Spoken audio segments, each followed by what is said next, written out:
I'm telling everyone now, I will not go quietly and I will not go alone. I will not be the fall guy for other people's corruption. Naglaglaga na ang mga hinayupak na mga kawatan. Anak ng kagwang, may katapusan din eh. Wala na, end game na ho. Ang mga panluluko at mga pagnanakaw ng Romualdez Marcos Aranita sa gobyernong ito. Kagulat-gulat, no? Bigla pong kumanta si Martin Romualdez. At nag-vlog din kagaya ni Saldico. Sino kaya ang magaling kumanta? At sino kaya ang paniwalaan ng maraming Pilipino? Si Martin Romualdez ba? Si Bongbong Marcos ba? O si Saldico? Tatlo po ho, ito sila eh. Ito talaga yung mga utak ng mga pagnanakaw sa kaban ng bayan eh. Kaso nga lang, yung pagkanta ni Martin Romualdez kagahapon, ang pinangalanan niya si Saldico at si Chis Escudero. Pero hindi po natin maitanggi na tinuturo rin po niya itong si Bongbong Marcos na may utak ng lahat na pagnanakaw sa kaban ng bayan.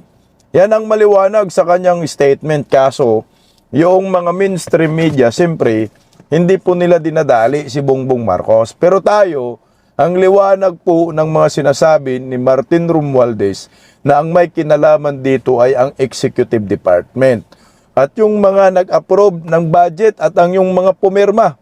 Sino ba yung huling pumirma? Eh di ba si Bongbong Marcos? So laglagan ng portion na po itong mga script nila. Ang edisyon na ito ay laglagan portion na. Hindi na po kinaya ng kanilang direktor ang paggawa ng script patungkol po sa pagnanakaw nila sa kaban ng bayan na mali-malitang pera. Ayon nga ho kay Martin Romualdez, I won't fall alone. So ibig sabihin nito, sama-sama sila papuntang impyerno. Anak ng kagwang, dapat lang kayong tatlo maparusahan eh. O ito, magandang tanghali po muna sa ating lahat. Pa-like po muna, pa-share, pa-subscribe at siyempre pakipindot ang inyong mga notification bell para lagi po kayong updated sa ating mga video. Bago po natin i-play yung pagkanta ni Martin Romualdez, paano ba ho ito nagsimula? Ano po ang nangyayari? Bakit bigla-bigla na lang po kumanta itong si Martin magnanakaw si Martin. Nung una ay napabalita ang nahuli, nahuli na di umano si Saldico. Pero wala nga pong matibay na ebidensya na nahuli ba talaga si Saldico sa Czech Republic na itinanggi na nga ho ng Malacanang din na kahit sila ho mismo ay wala silang alam sa detalye. Pero sabi ng Department of Justice yung tabingi yung panga kinumpirma wala sa kustodiya ng Czech authority si Saldico. So fake news si Bongbong Marcos. DOJ na po mismo Pero labo-labo po ang kanilang mga impormasyon, mga sinasabi dito kay Saldico. Nung pumutok po yan, bigla-bigla naman po na pumutok na, inuli si Saldico, ay itong si Martin Romualdez ay nag-request ng travel authority na payagan siya magpagamot sa Singapore, magpa-check up. Kaso tinabla si Martin Romualdez ng Malacanang. Tinabla ni Bujide, tinabla po mismo ng ombudsman. O ito, pakinggan po natin si Boying. So dito po nagsimula Siyempre parang nagurumentado siya, nagmamaktol siya. Kung hindi niyo ako papayagan makatakas, ay kung gawin niyo akong fall guy, tablahan na lang ho ito. O, pakinggan po muna natin si Ombudsman Boying na hindi karapat-dapat maging ombudsman. Ito. Well, Mr. Romualdez was supposed to have a checkup in Singapore, I think, they were trying to ask us to allow him to leave. But because we have a bulletin, a lookout order with immigration about those that who are under investigation, we did not respond favorably to the request to be allowed to leave. Because, ano yan eh, magkakaroon naman ng haka-haka at puro-uro yan, mabuti lang, sabi ang sasana naman, dito nung siya magpa-check up. Sino ba, galing naman ang doktor natin dito. Sabi ni Boying, dito na lang daw magpa-check up, Martin Romualdez, magaling naman daw yung doktor. Pero hindi po nila yan nagawa kay Saldico, di ba? Pinayagan po ni Martin Romualdez na si Saldico makalipad. Siyempre si Bongbong Marcos naman kasi ang nagpalipad, magtago ka muna, magpalamig ka muna. Kaso nga lang, yung issue hindi mamatay-matay, tuloy-tuloy pa rin ho yung issue kasi trilyon-trilyon na pera yung hinahanap natin dahil sa flood control. So, pero ito, kay Martin Romualdez, napigilan nila na makaalis, makalipad, makatakas. Natakas na talaga ho ito. Actually, they were burning the rice yesterday and up to this morning. But ang ako ay have background, sabi ko, when you join government, you already surrender your right to travel, especially to another jurisdiction, especially if you're under investigation. Yes. Hindi, naman. Hindi namin siya pinaalis. Hindi namin kinayagan na maliit yung bulletin niya. Kasi nga, nakalookout order because we've been investigating actively. Baka hindi na bumalik. We don't want that to happen. Butang ina, tinabla na ho talaga nila si Martin Romualdez. Baka daw hindi na bumalik. Talagang hindi na ho yan babalik, gaya ng ginawa ni Saldico. So ngayon, ang maiwan na lang si Bongbong Marcos. So, siguro, pinara, no? Unang palisin yan, putang ina, lalayas talaga yan. Well, siguro kahit sugar, diabetes, heart, usual diseases of our generation and our kind of work. Sir, dun sa paalam nila ng papacheck up sa Singapore, may nabanggit ba supposedly kung kaano siya kahaba mawawala sa Philippines? 5 araw. 5 araw lang tayo hinihingi. Kaya lang, syempre nga, ang problema dyan, parang naman sobrang coincidental na nahuli si Saudi kasi yung bigla siya maalis. Parang mamaya, wala na tayo mapanghawakan dito sa bansang ito. Lahat ng ating nais na nagutin, pasagutin, ay mawala ka na sa ating jurisdiction. Nag-iingat lang po tayo. Pinag-iingatan mo natin ang karapatan ng ating payong din. May karapatan din tayo pang Pilipino. Kasabihin sa kanya pag-unawas. Na yan, hindi po nakaalis dyan, napigilan po, pinigilan ni Boying, pinigilan ni Bujide, ni Sandro Marcos, pinigilan ni Bongbong Marcos. Siguro dyan, sa mga pagkakataong iyan, medyo nagdududa na siguro si Martin Romualdez na talagang ilalaglag na nila ako nito. At mukhang ako na ang puntarya dahil nagsampa na rin po ng kaso ang ombudsman sa Sandigan Bayan ng plunder laban po kay Martin Romualdez. So ito na nga yun. So siyempre unahan ho ito. Kung sino yung magaling tumakas na mga magnanakaw, siya yung magiging ligtas. So ito na po yung nangyayari. So laglagan portion na at hindi na po alam ng director, script writer ng Palacio de Polvoron kung paano lusutan ho ito. So ang end game, magiging sacrificial lamb at scapegoat itong si Martin Romualdez. Kasi wala naman pong ibang magiging scapegoat nito ng Malacanang kundi si Martin dahil si Saldico, sabi nila na-aristo pero hindi naman totoong na-aristo at hanggang ngayon wala pa rin at walang mananagot. Tandaan po ninyo, mag-e-eleksyon na. So ang mga taong bayan ngayon galit pa rin po sa gobyernong Marcos dahil walang napanagot. So ito tayo ngayon, bigla-bigla na pong kumanta si Martin Romualdez. Pakinggan po natin ang kanta ni Martin Romualdez dahil ang sabi niya, hindi ho siya po pwedeng mag-isa siyang babagsak. Anak ng kamuti, isasama ko kayo lahat sa impyerno. O pakinggan natin si Tambaloslos. Yari na mga bubunistang tanganista. Stop ng mga allowance, Jamagno. Magandang araw sa inyong lahat. For a long time, I chose to remain silent. I did so out of respect for the legal process. I did so because I did not want to add more noise to an already divisive issue. I did so because I believe that if I cooperated fully, submitted myself to the proper authorities, and answered every question asked of me, the truth would eventually speak for itself. But there comes a point when silence is no longer prudence. My silence has been abused and weaponized to build a narrative that is false, twisted, and unfair. So let me be clear. I will not keep quiet anymore. I will face this head on, and I will speak with facts because the truth deserves to be heard. Today, I am taking this opportunity to speak directly to the Filipino people. From the start of this controversy, I have been cooperative. I personally appeared before the proper authorities. I voluntarily submitted my affidavit to the ICI. I provided the information and documents asked of me.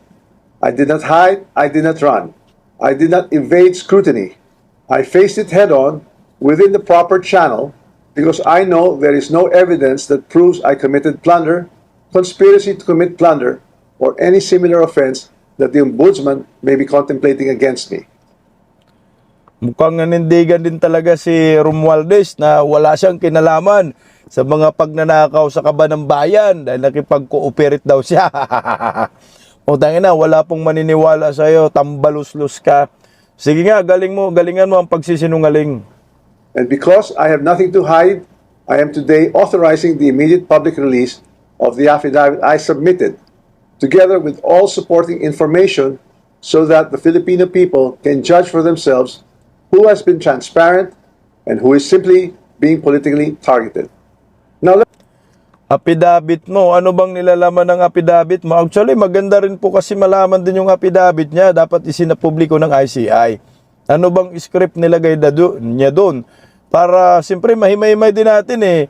Dahil matagal na po natin nga sinabi, sana yung affidavit mo, Romualdez, nilabas mo. Ano yung mga pinagsasabi mo doon at sino yung mga ginagago mo, trinatraidor ninyo sa circle ng sindikato sa pagnanakaw sa pera ng bayan? let us address the most absurd accusation of all, that I am supposedly the mastermind of this corruption scheme. How can I be the mastermind? I was the former Speaker of the House of Representatives, but the House of Representatives is only one part of the branch of government, the legislature. The national budget is not conceived, executed, implemented, bidded out, supervised, and completed by one congressman or even by Congress alone, and certainly not by the Speaker of the House. I want to make this simple and clear. The national budget does not depend on just one person. The budget does not begin in the House. It begins in the executive. The agencies and departments prepare their proposals. The executive consolidates them into the National Expenditure Program, and that program is then submitted to Congress. From there, the House deliberates, but the House is not one person, and it is certainly not the Speaker alone. It is a collegial body made up of hundreds of members, multiple committees, vice chairs, and institutional processes. In fact, there are around 85 committees, each with its own jurisdiction, leadership, and members. No speaker can personally control every committee, much less direct the actions of other branches or government agencies. And in the Appropriations Committee itself, there are already more than 100 members, with many vice chairs, and Representative Toby Tiangco, who has been very vocal and upfront on this issue over the past months, was himself a vice chair of the Appropriations Committee in the previous Congress. So I have to ask, if there were real concerns about irregularities in the budget process, why were these not formally raised during the deliberations, or even during the plenary? The budget deliberation does not stop in the House. The Senate also conducts its own deliberations, reviews its own version, and plays its own role in shaping the final budget, and it is not a bystander. It is an active constitutional participant in this process. After that, the House and the Senate reconcile their versions in the bicameral conference committee. Only then is the final bill transmitted to the President for approval or veto. So let us be honest about what becomes law. The national budget is not the act of one person or one chamber. It is the product of a constitutional chain involving the executive, the House, and the Senate. This is something I want the public to understand. The budget process is collective, multi-layered, and shared. Accountability must apply to everyone involved, not selectively assigned after the fact, and certainly not when it becomes politically useful. If corruption were to occur in a magnitude made known to us over the past months, then it's clear that the real corruption does not happen at the level of the general legislative approval alone. It happens at the level of execution of the General Appropriations Act. It happens when projects are implemented. It happens where projects are actually implemented, where procurement is undertaken, where monetary disbursements are actually made. And it happens when substandard projects are passed off as legitimate or when ghost projects are made to appear real.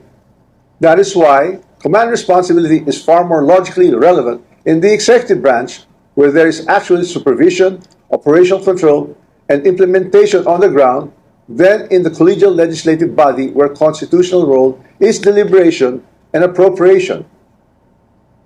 So ngayon, ang tinuturo niya ngayon na may kasalanan, yung may command responsibility, ay yung executive. So ang tinuturo na niya na may kasalanan ay si Bongbong Marcos. So ngayon, ang sinabi niya dito, hindi ako mastermind. Kasi hindi naman ho ako ang mag-isa lang na gumawa ng budget. Hindi nga ikaw ang mastermind, pero isa ka sa mga mastermind. So meron pang pinaka-mastermind. At least ngayon din, kahit hindi ka umamin na hindi ikaw ang mastermind, maliwanag na ngayon sa taong bayan na yung corruption under Marcos admin ay sandamakmak at merong korupsyon. So ang hinahanap na lang ngayon natin kung sino po yung aaming mastermind at sino po yung ituturo na pinaka-mastermind tungkol sa paglilimas sa kaban ng bayan. Kasi sabi ni Martin, hindi man ako mastermind. At saka malabo naman rin po na ang ituturo ni Martin Romualdez na mastermind ay si Saldico at si Chis Escudero. Kasi yun yung sinabi niya sa yung next part na video. Pero bago po natin pakinggan, hindi po pwede magiging mastermind yung Escudero at nung sino to? Saldico. Ang pinaka-mastermind lumalabas ngayon kung hindi si Martin Romualdez, so walang iba kundi si Bongbong Marcos. Tuloy lang natin yung kanyang pagkanta. Congress does not build flood control projects. Congress does not conduct procurement. Congress does not inspect whether a project was actually completed. Congress does not certify whether the work done was substandard or not. So if the allegation is that there was a systemic corruption in flood control implementation, then the public should ask the obvious question: where does implementation actually happen? Definitely not in the session hall of the House of Representatives. Here's the simplest way to test that theory that I am the mastermind of this scheme. If I were truly involved in a fraudulent scheme of this nature, then the first place one would expect to see that pattern would be in my own district, in the projects most easily associated with me. You would have seen it in Tacloban, but I say this with absolute certainty. You won't see it in my district. My district has 0 ghost and 0 substandard flood control projects. 0. And that is verifiable. To prove this point, I'm authorizing my staff to share and release to the public the list of all the projects in my district that the authorities may deem attributable to me. Siyempre, kung ikaw naman magnanakaw, kung ikaw naman sindikato, alangan naman, magpapakita ka ng ebidensya, sasabihin mo sa amin, wala kaming ghost projects eh. Sa distrito namin, tingnan nyo, i-check mo. Kasi nga ikaw, nagnanakaw ka. Alangan naman ipakita mo sa publiko kung may ghost projects ka, na may ghost projects ka dyan sa Tacloban. Pero walang asinso yung ninyo, lugar. Yung kalsada yan, lubak-lubak, pinakapangit na syudad na naabutan ko ay Tacloban City. So ngayon, ang sinisisi na niya, yung implementasyon, sabi niya, wala kaming hindi kami gumagawa ng proyekto. Parang ang ipinagtanggol niya dito, representatives talaga. So nagtuturuan na. Hindi, tambaluslos. Yung mga flood control na puro mga ghost projects, hindi ba mga congressional project yan? Kayo ina-allocate ninyo, kaya nga may allocables. Naalala nyo si Cabral, allocable sa lahat ng mga kaalyado nyo. Yun yung pambayad ninyo nang inimpeach ninyo si Inday Sara at hanggang ngayon meron pa rin yan. Kaya nang resulta, ang proyekto hindi ginawa, ang pera, binulsa, nilagay sa malita, yung ghost projects ang lumalabas na utang ina. Bilyon-bilyon, milyon-milyon na proyekto. Pero walang lumalabas, walang nagawa kasi nga binilagay sa malita. The public scrutinize and verify for themselves. As I already mentioned, corruption of this scale is not a one-man operation. It requires two things: budget decisions and implementation on the ground. With respect to how the budget was deliberated in Congress, let me say this categorically. I was not a part of the BICAM and the small committee budget deliberations. Yes, I was updated on the general outcomes of the deliberations, but I had no visibility with regard to the specific details of the discussions, including particular amendments or insertions approved during these closed-door deliberations. Records would show that I did not participate in those meetings and I was not privy to what exactly transpired during the deliberations. However, two people were instrumental in making those budget decisions: Chis Escudero and Zaldico.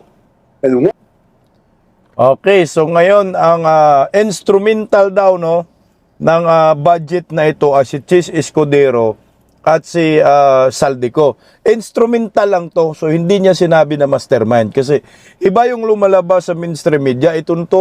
Sabi sa mainstream media, ang tinuturo daw na mastermind sa budget si Saldico at si Chis Escudero, pero ito instrumental. So ibig sabihin sila lang po yung naging tulay sa pagnanakaw, sa paglilima sa kaba ng bayan. O tuloy lang natin. No? Once the budget becomes law, the work of implementing flood control projects, or any project for that matter, is solely within the purview of the executive, including the DPWH, certainly not by legislators. I understand the anger of the public. The Filipino people have every right to be angry because stolen public funds are taxes derived from hard-earned money.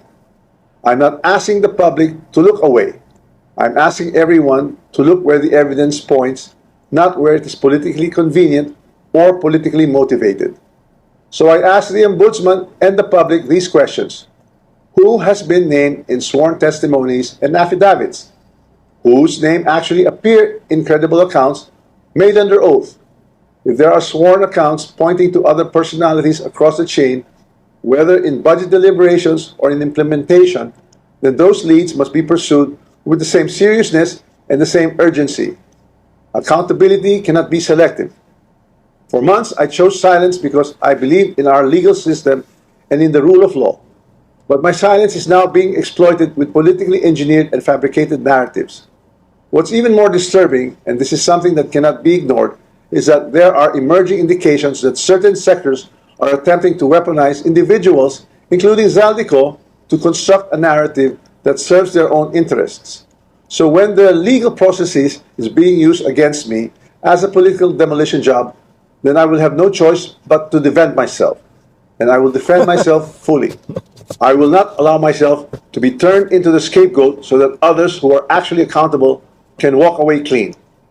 If this is a political play to push me out and close the story, tarnishing my name and my reputation, then I'm telling everyone now, I will not go quietly and I will not go alone. I will not be the fall guy for other people's corruption. I have been in public life long enough. I have seen enough. I have heard enough. I know many things about this current administration and past administrations as well. And I say this carefully. If this matter is to be handled as a legal issue, then let it be handled legally, soberly, and according to evidence. But if certain people insist on waging this in the court of public opinion, then I will have no choice but to defend myself publicly as well. To the Ombudsman, I say this with full respect. If your office truly believes in justice, then follow the sworn statements, follow the records, and follow the evidence all the way. Do not stop where it is politically convenient. Do not settle for the easiest headline. Do not confuse public pressure with prosecutorial duty. What I ask of the Office of the Ombudsman is simple. Follow the rule of law and due process. This is a serious matter, and it should be handled with seriousness, not with haste, theatrics, or shortcuts. I'm ready and willing to respond to every allegation in the proper forum, through the proper pleadings, motions, and submissions that the law allows. And to those who think they can throw me under the bus to save themselves, this is what I have to say to you. I am ready to defend my name. My silence should not be mistaken for weakness, ignorance, or fear. I know enough to defend myself, and if I am forced to do so in public, I will. Maraming salamat po. Ayan, palakpakan, scriptwriter sa scriptwriter. Alam mo, Martin Romualdez, walang naniniwala sa'yo na wala kang kinalaman sa lahat ng korupsyon na nangyayari sa bayang ito. At hindi mo naman ho po pwede ituro mo lang si Saldico, si Escudero. Ang sabi mo nga, instrumental. So ngayon, kung ikaw itinanggi mo na hindi ka mastermind, so ang mastermind nito ay yung mas makapangyarihan pa sa'yo. Yung statement niya, maliwanag na ang sinisisi niya yung implementasyon. So yung executive, yung merong command responsibility. Ang sabi niya, sino ba may command responsibility? So wala nang iba, itong si Bongbong Marcos. Hindi pwedeng maging mastermind si Chis Escudero, si Saldico. Kung ikaw hindi ka mastermind, ilalo na yung dalawa. O sino yung pinaka-mastermind ngayon? Ito, lumalabas si Bongbong Marcos. Pakinggan po natin itong sinabi naman, komentaryo ni Atty. Harry Roque patungkol po dyan. Narito, kasi sinampahan na po ng kaso sa ombudsman si Ausa-Oo. Sinampahan na ng kaso sa Sandigan Bayan ng plunder itong si Martin Romualdez. Pakinggan natin si Atty. Harry Roque. Pero siyempre, merong breaking news at kinakailangan tayo'y magkomentaryo. Pero bago tayo magkomentaryo doon sa video ni Martin Romualdez na tinatakot ang lahat na kapag siya ay bumagsak, dadalhin niya lahat sa impyerno. Ano bang mga pangyayari ngayon na lumalabas na dahilan kung bakit ganyan ang sinasabi ngayon ni Tambaluslos? Well, para sa inyong kaalaman, mainit na balita pa, kakasampa lang po na kaso para sa plunder laban kay Martin Romualdez sa Sandigan Bayan. At ito nga po ay narapol sa 7th Division. Ito po ay matapos tanggihan ng Office of the Ombudsman na bigyan ng permiso itong si Tambaluslos na bumiyahe sa Singapore dahil kinakailangan daw siya mag-follow up ng kanyang angioplasty sa Singapore. Alam niyo naman yung angioplasty, may ganyan din ako, hindi naman kinakailangan mag-Singapore. No? Yung misis ko may ibang karamdaman, kaya kinakailangan mag-Singapore. Pero angioplasty, kayang-kaya na yan sa Pilipinas. Kaya naman talagang kaduda-duda talaga ang dahilan ni Tambaluslos na gusto pa niyang pumunta ng Singapore. Pero importante po itong dalawang bagay nito para maintindihan kung bakit nag-record ng ganyang video recording si Tambaluslos. Ang lumalabas po ngayon, ang ombudsman, sinampahan na siya ng kaso na plunder, non-bailable, dahil nga po sa flood control scam. At dahil dito, ang video ngayon ni Martin Romualdez ay parang babala sa lahat. Alam ko ang sekreto ng administrasyon nito. Kung ako'y babagsak, hindi ako babagsak ng tahimik, hindi ako babagsak ng mag-isa. Kaya naman, ang katotohanan mga kaibigan, no, may nagpadala sa akin na hindi ko alam kung sino ng video na yan. Ibig sabihin, kabahagi yan ng PR, public relations. Ang gusto nung nagpadala sa akin, i-play ko sa aking Facebook. Pero nang pinakinggan ko kung ano yung pinadala sa akin, sabi ko, abay, itong si Martin Romualdez, pagkatapos magnakaw at ngayon, lidalaglag ng kanyang pinsan, abay, gusto maging hero. Well, sa loob ko po, imposible po siyang maging hero. Kasi napakataas po ng kanyang rangko, pinsan pa siya ng presidente para sabihin niya na hindi siya nagkasala dito sa flood control scam at sa iba pang mga kababalaghan na nangyari sa ating pangtao ng budget. So ang ginagawa po ni Martin Romualdez talagang isang pagbanta. Kapag ako linaglag ninyo, ilalaglag ko kayong lahat. Ibig sabihin, naglalaglaga na ang mga magnanakaw. At kaya naman hindi ko po pinilay yung video ni Martin Romualdez kasi ayaw ko maging bahagi ng awayang magnanakaw. Darating at darating naman talaga mga punto, kayong mga magnanakaw, magbabakbakan. Dahil kayo, gusto ninyo, hindi kayo papasok ng kulungan, samantalang ang katotohanan niyan, hindi po pwede na papasok lamang sa kulungan ang Marcos Bangag. Talagang kasama niya yung pinsan niya. Dahil in the first place, Kaya naman na-control ng mga bangag ang Malacanang, ang Kamara de Representante, dahil doon sa pag-uutos na rin ng bangag na gawing speaker itong si Martin Romualdez. Tama ka yan, Attorney Harry Roque, sama-sama silang babagsak at sama-sama silang sa kulungang mga buwaya. Siyempre, yung taong bayan, hindi yan papayag na si Saldico lang makulong, si Martin Romualdez lang makulong, si Bongbong Marcos lang makulong. Dapat lahat yang mga yan, sama-sama sila sa kulungan at sama-sama sila sa kumunoy, sa impyerno, mabulok sa bilangguan. Pakinggan natin, tuloy natin si Attorney Harry Roque. Ikaw naman, Martin, wag mong sabihin naman na sunod-sunuran ka. Pwede ba? Sa dami na iyong kayamanan, wag mo namang sabihin na napakagaling mo sa negosyo. Magkasama lang tayo sa UP College of Law. Alam ko, marami nang nanakaw ang tatay mo, pero imposible rin na yung mga kayamanan mo ngayon dahil sa kagalingan mo sa negosyo. Pare-pero tayo magkakakilala, pare-pero naman itong maka-eskwela sa UP College of Law. Wala ka namang napakatinding talento para Business. maging negosyante, maging ganyan kang kayaman na ang balita ko, 6-6 na ngayon ang bahay mo sa Forbes Park. Bukod pa doon sa namana mo na 1 hektarya dyan sa ama mo na alam naman natin ay nagdakaw din sa Kaban ng Bayan. So, ibig sabihin, hindi po nagpapahiro yung Martin Romualdez na yan. Nagbabantayan na kapag ako'y linaglag ninyo, dadalhin ko kayong lahat sa impyerno. Pues, anong sagot ko sa iyo, Martin? Dalhin mo na silang lahat sa impyerno. That's where you all belong. Dalhin mo na. Doon kayo sa impyerno, magabulahan. Doon kayo sa impyerno maglukuhan. Pagbayaran nyo yung mga kasalanan ho ninyo. Itong mga kawatan na gaya ng mga Marcos Romualdez, siyempre, magaling na yan, magsinungaling, kaya sinungaling to the max. Hindi po pwede na ikaw kikilalaning hero. Imposible. Dahil sa totoo lang, ikaw ay kinikilala ng mga pinsan mong bangag na ikaw talaga yung financier ng eleksyon. Ilang beses ko narinig yan sa bibig mismo ng mag-asawa na talaga ang laki na utang na loob nila sa iyo dahil yung kalang gasto sa eleksyon, ikaw palagi sumasagot. So tama, dali mo sila sa impyerno. Siguro, pag ikaw ay talagang kinaladkad mo sila sa impyerno, baka mapatawad ka pa ng taong bayan. Pero wag ka magkakamali ha, na isipin na ikaw titingalain bilang isang martir, bilang isang bayani. Hindi. Kapwa magnanakaw kayo ng iyong pinsan at lahat Dapat kayo kulong. kailangan magsama-sama talaga sa impyerno. At ako talagang personal ang galit ko sa iyo dahil yung ginawa mong pahirap sa akin dyan sa WAD committee na yan.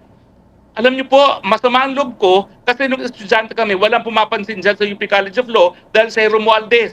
At kami naman ay pumasok ng College of Law 1986. Kinaawaan ko yan, kaya pinapansin ko yan. Hanggang ngayon, yung payong ko, naiwan ko doon sa bahay niya sa Forbes Park, di pa binabalik sa akin.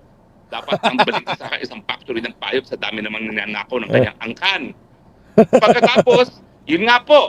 So kinilala ko siya bilang kaibigan, miski ang dugo ko talaga anti-Marcos. Dahil naawa naman ako, ganyan ako eh. Basta kinaawaan ko, aping-api siya sa UP noon. Dahil siyempre, panahon ng anti-Marcos noon. At alam nyo, tinuring ko talaga siyang kaibigan. Kaya nga, yung mga kawalangyaan na ginawa sa akin ng WAD Committee, lahat yun ginawa nila dahil sa pag-uutos niya. Hindi naman tumawag na personal ang bangag sa mga congressman para sabihin, pahirapan nyo, tantarin nyo yung Harry Roque. Siya ang nag-utos sa WAD Committee. At Martin, wag ka magsisinungaling dahil pare-pareho tayong naging kongresista. At ang mga kasama natin sa Kongreso nagsabi sa akin, napakawalang yamo, wala kang utang na loob, maubos ka ngayon, masunog ka ngayon sa impyerno, and I will have no pity for you. That's what you deserve. Malitsong ka dyan kasama na iyong pinsan at ang iyong buong angkan. Kung meron pa kang lugar na mas matindi pa sa impyerno, doon ka dapat pumunta. At wag ka mag-iisip na titingalain ka namin bilang bayani. Pweh! Goodbye, good riddance. Magsama-sama kayong mga magnanakaw na angkan. Kayo, kinailangan ko nang ilabas ang busit ko sa Martin Romualdez na yan. Pasensya na po. Pero magpapalamig na po ako ng ulo. Salamat po sa inyong patulog na pagtangkili, sa inyong patuloy na tiwala. Ilang tulog na lang po, tapos na ang pangungod na itong Marcos administration. Ito po, inyong spokesang bayan, Harry Roque, nagsasabi, I love the Philippines. The only country that I have, the only country that I love. Ang galing mo, Atty. Harry Roque. Sama-sama sila sa impyerno. Siyempre, ganun talaga. Hindi ho kami papayag na si Bongbong Marcos lang, Martin Romualdez lang, Saldico ang managot. Dapat lahat kayo, kasama yung mga Rimulya. Ito po, sabi ni Atty. Levi Valigod, Representative Ferdinand Martin Romualdez finally named the mastermind PBBM. What see you? Kasi nga, ang statement niya, pinupunto niya talaga, may command responsibility ang executive department. So ngayon, lumalabas, ang tinuturo niyang mastermind ay si Bongbong, hindi daw siya. Ang sabi naman ni Leandro Leveste, payag kaya ang taong bayan na palayain si Martin o Saldi kung ikakanta nila ngayon si BBM? Sinabi naman ni Baste, isang ulo lang ang kailangan namin, ang ulo ni BBM. Kung pwede rin no, na managot si Bongbong Marcos, si Saldico at saka si Martin gawing state witness, parang ganun ba? Posible, laro-laruin na lang, pero at the end of the day, managot pa rin sila ni Martin Romualdez at ni Saldico, dahil sabi naman ni Vice President Inday Sara Duterte, ang totoo namang may hawak lang ng budget ng Pilipinas ay si Martin Romualdez at si Saldico. So yun nga nangyari. So sa mga nakakalimot ho, may i-play akong video, remind lang natin na si Inday Sara, totoo lahat ng mga sinasabi. Ito yun, sinabi na ni Inday. Replay lang konti. Budget ng Pilipinas ay hawak lang ng dalawang tao. Hawak lang siya ni Congressman Zaldico at ni Congressman Martin Romualdez. Yan ang katotohanan. Halimbawa ko dito, medyo mahaba ito, kaya pagpasensyahan mo. Ang halimbawa ko dito, sa DepEd muna tayo. Sa Department of Education, noong taong 2023, merong 5 billion na inapprove para sa classroom construction. Nagulat ako. Kasi merong mga lumapit na miyembro ng House na humihingi. Hinihingi nila yung 5 billion, parte ng 5 billion na budget. Wala kasi akong experience sa ganyan. At saka ang pagkakaintindi ko, pag inapprove na yan ng Office of the President, ibibigay na yan, dediretso na yon sa approval at trabaho ng Department of Education sa construction ng mga classroom. Nagulat ako, may humingi. Magkano ba ang amin dyan? Magkano ba ang amin dyan? Sinabi ko, hindi pwede ito. Kasi, ang mangyayari nito, hindi magagawa ng Department of Education ang trabaho namin na mag-construct ng classroom ayon sa classroom backlog at sa prioritization base sa backlog at sa classroom construction.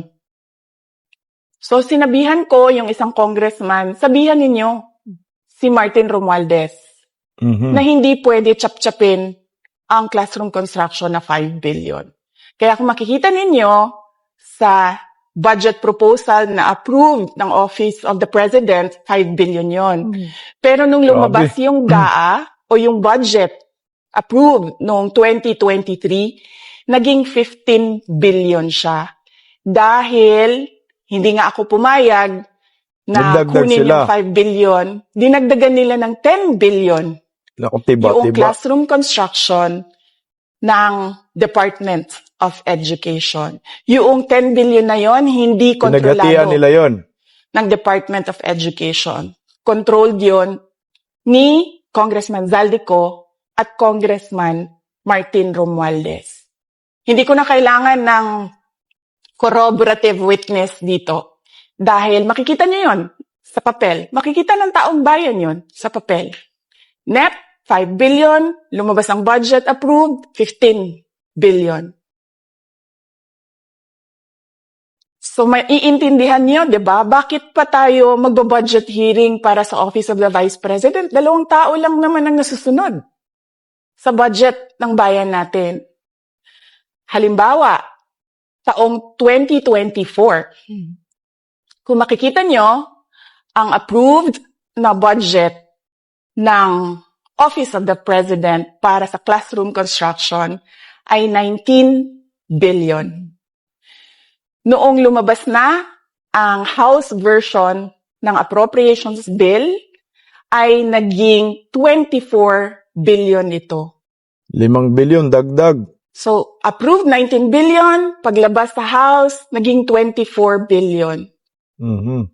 At doon sa 24 billion na yon, kung hahanapin mo sa papel, kinuha nila ang 5 billion ng repairs ng classrooms at nilagay nila doon sa 19 billion para maging 24 billion siya. So, ang naiwan sa repairs, sa kawawang mga classroom, ay 1 billion. Kaya, makikita nyo, sa papel, nandyan yan. Naging 24 billion.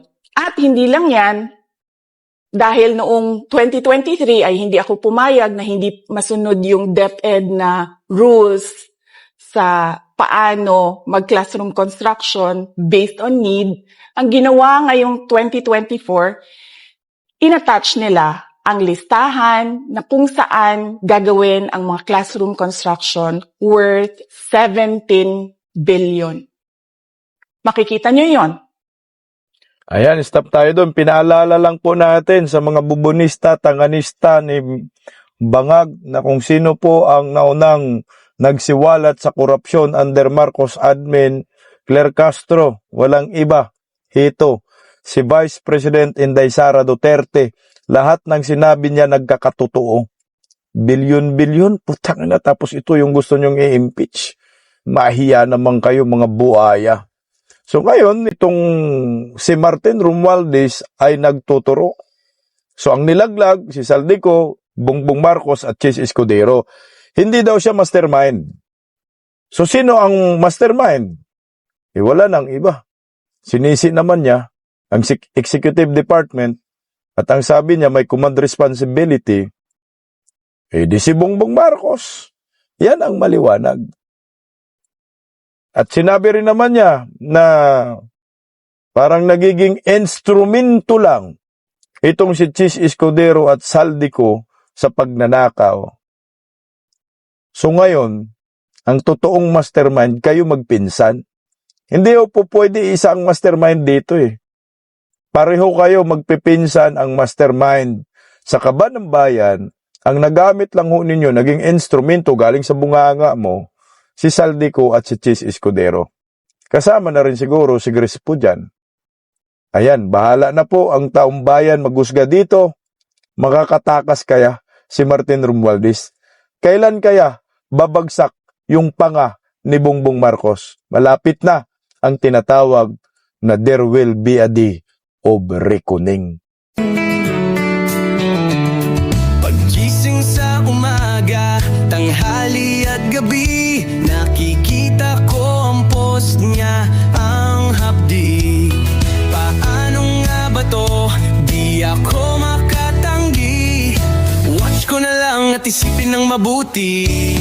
Bisdak Pilipinas. Bisdak, tinig ng katotohanan.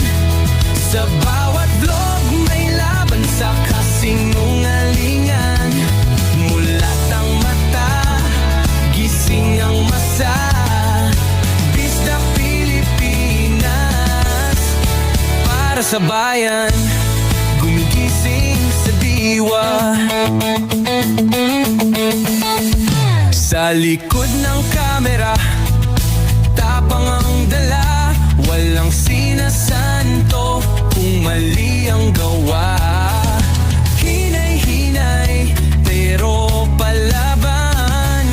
Boses ng tao sa digital na labanan. Bisdak, tinig ng katotohanan. Sa bawat vlog may laban sa kasinungalingan.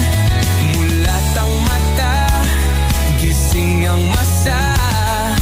Bisdak Pilipinas, para sa bayan, gumigising sa diwa.